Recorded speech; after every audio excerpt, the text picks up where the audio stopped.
Fifth standard 11th chapter നിയമവും സമൂഹവും. എന്താണ് നിയമം? സമൂഹത്തിൻ്റെ നിലനിൽപ്പിനും സുഗമമായ പ്രവർത്തനങ്ങൾക്കും വേണ്ടി ഏർപ്പെടുത്തുന്ന അംഗീകരിക്കപ്പെട്ട നിയന്ത്രണങ്ങളും വ്യവസ്ഥകളുമാണ് നിയമം.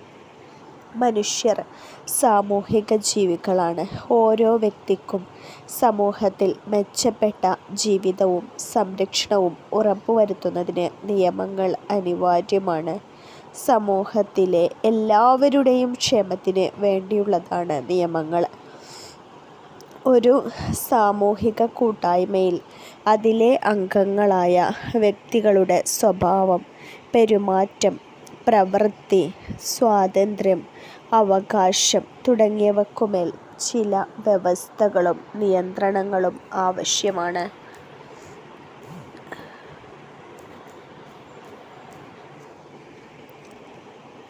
വ്യക്തി താൽപ്പര്യങ്ങൾ സംരക്ഷിക്കുന്നതോടൊപ്പം പൊതു താൽപ്പര്യങ്ങൾ കൂടി പരിഗണിക്കപ്പെടേണ്ടതുണ്ട്. ഇത്തരം സന്ദർഭങ്ങളിൽ സമൂഹത്തിന് ചില ചിട്ടകൾ ആവശ്യമായി വരുന്നു. ഈ ധർമ്മമാണ് നിയമങ്ങൾ നിർവഹിക്കുന്നത്. നിയമങ്ങൾ പാലിക്കപ്പെടാതിരുന്നാൽ സംഘർഷങ്ങളുണ്ടാകുന്നു. ഇത് സമൂഹത്തിൻ്റെ നിലനിൽപ്പിനെ അപകടത്തിലാക്കുന്നു. അതിനാൽ നിയമലംഘനം ശിക്ഷാർഹമാണ്. നിയമങ്ങൾ പ്രധാനമായും രണ്ട് രീതിയിൽ രൂപപ്പെട്ടതാണ്. സാമൂഹിക വഴക്കങ്ങളോടുകൂടി രൂപപ്പെട്ട നിയമങ്ങൾ. ഒന്ന്, വ്യവസ്ഥാപിതമായ സംവിധാനങ്ങൾ വഴി രൂപപ്പെടുത്തുന്ന നിയമങ്ങൾ. രണ്ട്, പ്രാചീന സമൂഹത്തിൽ നിലനിന്നിരുന്ന നിയമങ്ങളെല്ലാം തന്നെ വഴക്കങ്ങളിൽ നിന്ന് രൂപപ്പെട്ടവയാണ്. എന്താണ് സാമൂഹിക വഴക്കങ്ങൾ? ഒരു പ്രത്യേക സാമൂഹിക സംഘത്തിലോ സംസ്കാരത്തിലോ സ്വീകാര്യമായി കണക്കാക്കപ്പെടുന്ന വിശ്വാസങ്ങൾ, മനോഭാവങ്ങൾ, പെരുമാറ്റങ്ങൾ എന്നിവയുടെ അലിഖിത നിയമങ്ങളാണ് സാമൂഹിക വഴക്കങ്ങൾ. ഇവ പൊതുവെ കൃത്യമായി എഴുതപ്പെടാത്തവയായിരുന്നു. സാമൂഹിക വഴക്കങ്ങളിൽ കൂടിയും ആചാരങ്ങളിൽ കൂടിയുമായിരുന്നു അവ നടപ്പിലാക്കിയിരുന്നത്. നിത്യജീവിതത്തിൽ നമുക്ക് പരിചിതമായ ഒരുപാട് നിയമങ്ങളുണ്ട്. അതിന് എക്സാമ്പിളായി കൊടുത്തിട്ടുള്ളത് ഗതാഗത നിയമങ്ങൾ, വിദ്യാഭ്യാസ അവകാശ നിയമം, ബാലാവകാശ നിയമം ഇവയൊക്കെയാണ്. ആധുനിക കാലഘട്ടത്തിൽ ഓരോ ഗവൺമെൻറ്റും നിയമനിർമ്മാണ സഭകൾ വഴിയാണ് രാഷ്ട്രത്തിനാവശ്യമായ നിയമങ്ങൾ നിർമ്മിക്കുന്നത്. ഗവൺമെൻറ് മുൻകൈയെടുത്ത് നിർമ്മിക്കുന്ന നിയമങ്ങൾക്ക് പുറമെ ശക്തമായ പൊതുജനാഭിപ്രായത്തെ തുടർന്നും നിയമനിർമ്മാണ സഭകൾ നിയമങ്ങൾ നിർമ്മിക്കാറുണ്ട്. കോടതി വിധികളും വ്യാഖ്യാനങ്ങളും നിർദ്ദേശങ്ങളും പലപ്പോഴും പുതിയ നിയമങ്ങൾക്ക് കാരണമാകാറുണ്ട്. ഇപ്രകാരം കോടതി ഇടപെടലുകളിൽ കൂടി നിയമങ്ങൾ രൂപപ്പെടാറുണ്ട്. എന്താണ് രാഷ്ട്രം? ഒരു നിശ്ചിത ഭൂപ്രദേശത്ത് ഭരണകൂടത്തിൻ്റെ കീഴിൽ ജീവിക്കുന്ന സംഘടിതമായ സമൂഹത്തെയാണ് രാഷ്ട്രം എന്നതുകൊണ്ട് അർത്ഥമാക്കുന്നത്. ജനസംഖ്യ, ഭൂപ്രദേശം, ഗവൺമെൻറ്, പരമാധികാരം എന്നിവയാണ് രാഷ്ട്രത്തിൻ്റെ ഘടകങ്ങൾ.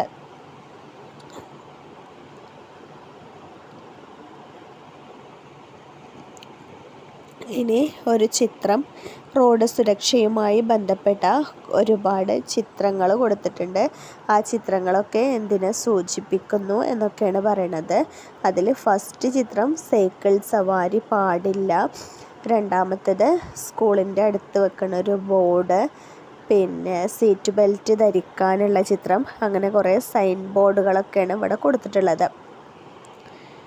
റോഡ് ഗതാഗതം സുഖവും അപകടരഹിതവുമാക്കുന്നതിന് ആവിഷ്കരിച്ചിട്ടുള്ള നിയമങ്ങളാണ് റോഡ് സുരക്ഷാ നിയമങ്ങൾ. കാൽനട യാത്രക്കാരും വാഹനങ്ങൾ ഓടിക്കുന്നവരും ഈ നിയമങ്ങൾ പാലിക്കാൻ ബാധ്യസ്ഥരാണ്. ഗതാഗത നിയമങ്ങൾ അനുസരിക്കുന്നതിലൂടെ സ്വന്തം സുരക്ഷയും മറ്റുള്ളവരുടെ സുരക്ഷയും ഉറപ്പുവരുത്താൻ കഴിയുന്നു. ഇനി കാൽനട യാത്രക്കാരുടെ ശ്രദ്ധയ്ക്ക് എന്ന് പറഞ്ഞു കൊടുത്തിട്ടുണ്ട്. നമ്മുടെ രാജ്യത്ത് വാഹന ഗതാഗതം റോഡിൻ്റെ ഇടതുവശത്തു കൂടിയാണ്. റോഡിൻ്റെ വലതുവശം ചേർന്നു നടന്നാൽ എതിരെ വരുന്ന വാഹനങ്ങൾ വ്യക്തമായി കാണാൻ സാധിക്കും. ഇടതുവശത്തു കൂടിയാണ് നടക്കുന്നതെങ്കിൽ പിന്നിലൂടെ വരുന്ന വാഹനങ്ങൾ നമുക്ക് കാണാനാവില്ല. ഇത് അപകട സാധ്യത വർദ്ധിപ്പിക്കുന്നു. റോഡിൻ്റെ വശത്ത് നടപ്പാത ഉണ്ടെങ്കിൽ അതിലൂടെ നടക്കുക. നടപ്പാത ഇല്ലെങ്കിൽ റോഡിൻ്റെ വലതുവശം ചേർന്ന് മാത്രം നടക്കുക. 2 പേരിൽ കൂടുതൽ വശം ചേർന്ന് നടക്കരുത്. കാൽനടയാത്ര നിരോധിച്ചിട്ടുള്ള സ്ഥലങ്ങളിലൂടെ കാൽനടയാത്ര പാടില്ല. മൊബൈൽ ഫോണ്, ഹെഡ്സെറ്റ് എന്നിവ ഉപയോഗിച്ചുകൊണ്ട് റോഡിൽ കൂടി നടക്കരുത്. ആദ്യം വലതുവശത്തേക്കും പിന്നീട് ഇടതുവശത്തേക്കും നോക്കി വാഹനങ്ങൾ ഇല്ലെന്ന് ഉറപ്പുവരുത്തി മാത്രം റോഡ് മുറിച്ച് കടക്കുക. സീബ്ര ക്രോസിംഗ് ഉള്ള സ്ഥലങ്ങളിൽ അതിലൂടെ മാത്രം റോഡ് മുറിച്ച് കടക്കുക. സിഗ്നലുള്ള ഇടങ്ങളിൽ കാൽനട യാത്രക്കാർക്ക് കടന്നു പോകാനുള്ള പച്ച വെളിച്ചം തെളിയുന്നത് വരെ കാത്തു നിൽക്കുക. കാൽനട യാത്രക്കായി നിർമ്മിക്കപ്പെട്ടിരിക്കുന്ന മേൽപ്പാലങ്ങൾ, സ്കൈ വാക്ക്, ഭൂഗർഭ പാതകൾ എന്നിവ ഉണ്ടെങ്കിൽ അവ ഉപയോഗിക്കുക. ഇനി നിയമവും സൈബർ ലോകവും എന്ന് പറഞ്ഞു കൊടുത്തിട്ടുണ്ട്. സൈബർ തട്ടിപ്പ്, വിദേശ പൗരൻ അറസ്റ്റിൽ. ഓൺലൈൻ ഇടപാട് നടത്തുന്നവർക്ക് ലക്കി കൂപ്പൺ അയച്ച് തട്ടിപ്പ്, ജാഗ്രത പാലിക്കുക. വീഡിയോ കോളിലും വ്യാജൻ, സമൂഹത്തിൻ്റെ മുഖം കാണിച്ച് പണം തട്ടി. വ്യാജ സാമൂഹിക മാധ്യമ പ്രൊഫൈൽ ഉപയോഗിച്ച് സാമ്പത്തിക തട്ടിപ്പ്. ഈയിടെ പത്രത്തിൽ വരുന്ന കുറച്ച് വാർത്താ തലക്കെട്ടുകളാണ് നാം ഇപ്പോൾ വായിച്ചത്. നവമാധ്യമങ്ങളിലൂടെ എത്രയെത്ര തട്ടിപ്പുകളാണ് നടക്കുന്നത്. ഇവ നിയന്ത്രിക്കാൻ നിയമങ്ങളുണ്ടോ എന്ന് ചോദിക്കുന്നുണ്ട്. ഇൻ്റർനെറ്റ് ഗെയിമുകൾ, മൊബൈൽ ആപ്പുകൾ, ഓൺലൈൻ സേവനങ്ങൾ എന്നിവയിൽ ധാരാളം തട്ടിപ്പ് നടക്കുന്നുണ്ട്. ഇത്തരം സാഹചര്യങ്ങളിൽ നിന്ന് സംരക്ഷണം ലഭിക്കുന്നതിന് വേണ്ടി ആവിഷ്കരിച്ച നിയമമാണ് വിവര സാങ്കേതിക വിദ്യാ നിയമം 2000. ഇതുപോലെ ജനങ്ങളുടെ സംരക്ഷണത്തിനു വേണ്ടി പല വിധത്തിലുള്ള നിയമങ്ങൾ നിലവിലുണ്ട്. വിവര സാങ്കേതിക വിദ്യാ നിയമം 2000. വിവര സാങ്കേതിക വിദ്യ ഉപയോഗിച്ചുള്ള ഇടപാടുകൾക്ക് നിയമപരമായ അംഗീകാരവും സുരക്ഷിതത്വവും ഉറപ്പുവരുത്തുന്നതിന് നിലവിൽ വന്ന നിയമമാണിത്. സൈബർ കുറ്റകൃത്യങ്ങളിൽ ഏർപ്പെടുന്നവർക്ക് കർശനമായ ശിക്ഷയാണ് ഈ നിയമത്തിൽ വ്യവസ്ഥ ചെയ്തിരിക്കുന്നത്. ഗതാഗത നിയമങ്ങൾ, സൈബർ നിയമങ്ങൾ തുടങ്ങിയവ സമൂഹത്തിൻ്റെ പൊതുവായ സുരക്ഷ മുൻനിർത്തിയിട്ടുള്ളതാണ്. ഇനി കുട്ടികളും അവകാശങ്ങളും എന്ന് പറഞ്ഞു കൊടുത്തിട്ടുണ്ട്. സുരക്ഷിതമായ ബാല്യം ഓരോ കുട്ടിയുടെയും അവകാശമാണ്. സുരക്ഷ മുൻനിർത്തി ഇന്ത്യൻ ഭരണഘടന കുട്ടികൾക്ക് ചില അവകാശങ്ങൾ ഉറപ്പുവരുത്തുന്നുണ്ട്. ഇതുകൂടാതെ ബാലാവകാശങ്ങൾ സംരക്ഷിക്കുന്നതിന് നിരവധി നിയമങ്ങളും സംവിധാനങ്ങളും നിലവിലുണ്ട്. ബാലവേല നിരോധന നിയമം 1986. ബാലവേല നിരോധന നിയമം 1986. 14 വയസ്സിന് താഴെയുള്ള കുട്ടികളെ ജോലിക്ക് നിയമിക്കുന്നത് കുറ്റകരമാണ്. വിദ്യാഭ്യാസ അവകാശ നിയമം 2009. 6 മുതൽ 14 വയസ്സുവരെയുള്ള കുട്ടികൾക്ക് സൗജന്യവും നിർബന്ധിതവുമായ പ്രാഥമിക വിദ്യാഭ്യാസം ഉറപ്പു നൽകുന്നു.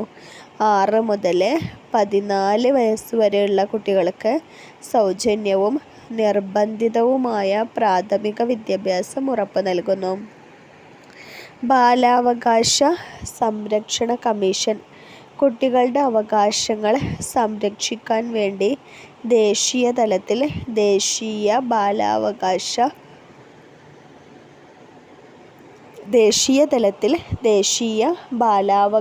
സംരക്ഷണ കമ്മീഷനും സംസ്ഥാന തലത്തിൽ സംസ്ഥാന ബാലാവകാശ സംരക്ഷണ കമ്മീഷനും പ്രവർത്തിക്കുന്നുണ്ട്.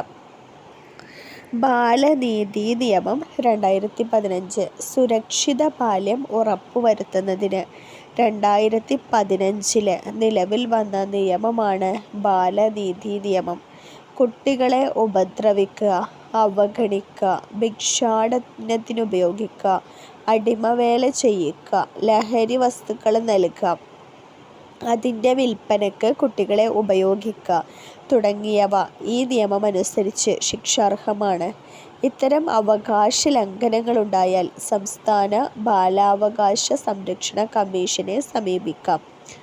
നവംബർ 20 ലോക ബാലാവകാശ സംരക്ഷണ നിയമം. നവംബർ 20 ലോക ബാലാവകാശ സംരക്ഷണ നിയമം. ജൂൺ 12 ബാലവിരുദ്ധ നിയമം. ജൂൺ 12 ബാലവേല വിരുദ്ധ നിയമം. ചൈൽഡ് ഹെൽപ്പ് ലൈൻ നമ്പർ വരുന്നത് 1098 ചൈൽഡ് ഹെൽപ്പ് ലൈൻ നമ്പർ 1098. ഇനി പോക്സോ ആക്ട് 2012 ലിംഗപദവി വ്യത്യാസമില്ലാതെ കുട്ടികൾക്കെതിരെയുള്ള ലൈംഗിക അതിക്രമങ്ങളിൽ നിന്ന് അവരെ സംരക്ഷിക്കുന്നതിന് നിലവിൽ വന്ന നിയമമാണ് പോക്സോ ആക്ട്. ലൈംഗിക കുറ്റകൃത്യങ്ങളിൽ നിന്ന് കുട്ടികളെ സംരക്ഷിക്കുന്നതിനുള്ള നിയമം 2012. അന്താരാഷ്ട്ര തലത്തിൽ 1989 നിലവിൽ വന്ന കുട്ടികളുടെ അവകാശ ഉടമ്പടിയെ അംഗീകരിച്ചുകൊണ്ടാണ് ഇന്ത്യ ഗവൺമെൻറ് ഈ നിയമം നടപ്പിലാക്കിയിട്ടുള്ളത്. നിയമവാഴ്ച. വ്യത്യസ്തങ്ങളായ നിയമങ്ങൾ നമ്മൾ പരിചയപ്പെട്ടു. ഈ നിയമങ്ങൾക്ക് വിധേയപ്പെടുന്നത് കൊണ്ട് നമ്മുടെ സാമൂഹിക ജീവിതം സുഗമമായി മുന്നോട്ടു പോകുന്നു.